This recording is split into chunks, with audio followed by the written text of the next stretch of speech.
Hi there. So last week I saw this on BBC Front Row Get Creative, and it was something that artist Edmund Duval was doing, where he was creating a layered artwork.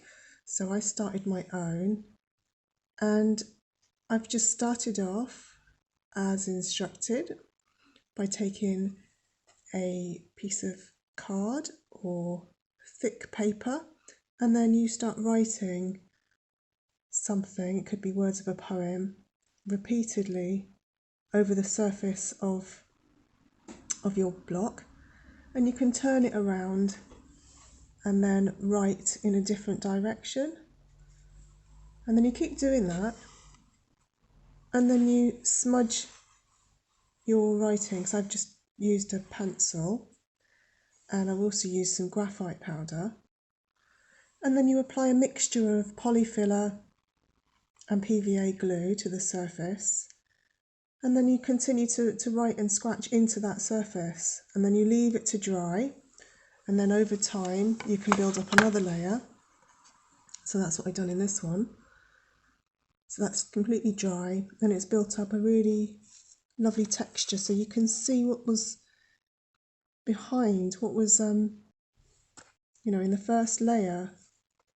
So it kind of builds up this history of making, and I think the proper term for it is a palimpsest, which is something where you've written, or a manuscript, or something that's been rewritten and repurposed and reworked, so you can still see the evidence of what was left behind.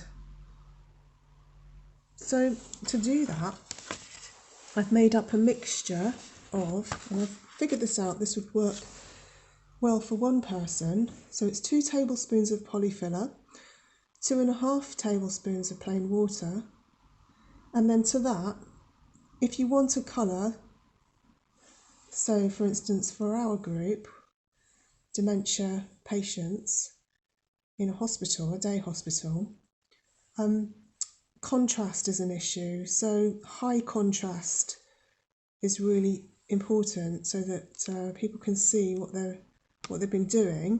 So the criticism of this one is that it's very pale. There aren't not many big areas of high contrast in that.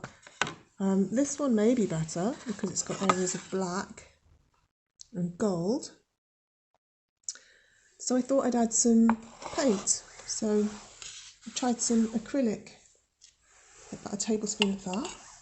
And you want to make it so that it forms a paste. It's a little bit, well, it's about the thickness of wallpaper paste. I've mixed that in a jar. You need to wear a mask when you're handling the filler, because if you inhale the dust, that could be pretty bad. And be careful of, not splashing that in anyone's face as you're mixing it. So I've taken my bit of board, I've started to write this recipe, and I'll continue. I'll just write lots more stuff on here, repeating words, smudge it, turn it round.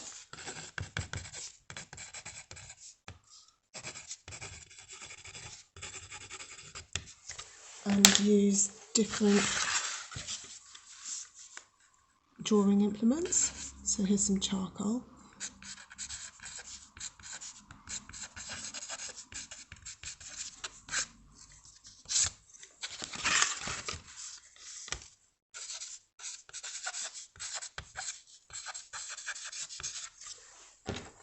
Charcoal pencil. So it's just random, anything, and turning. This is what's nice about this, just turn your board around so you've got writing on all sides, and smudge it as well. So then get a quick dab of this and use a cardboard spreader, because you might not have access to a scraper like this, palette palette knife. And then what I'm going to do is just spread that across and leave some thick areas as well. And then leave that to dry. You could start to, if you want to, start writing into it before it's completely set. See what happens.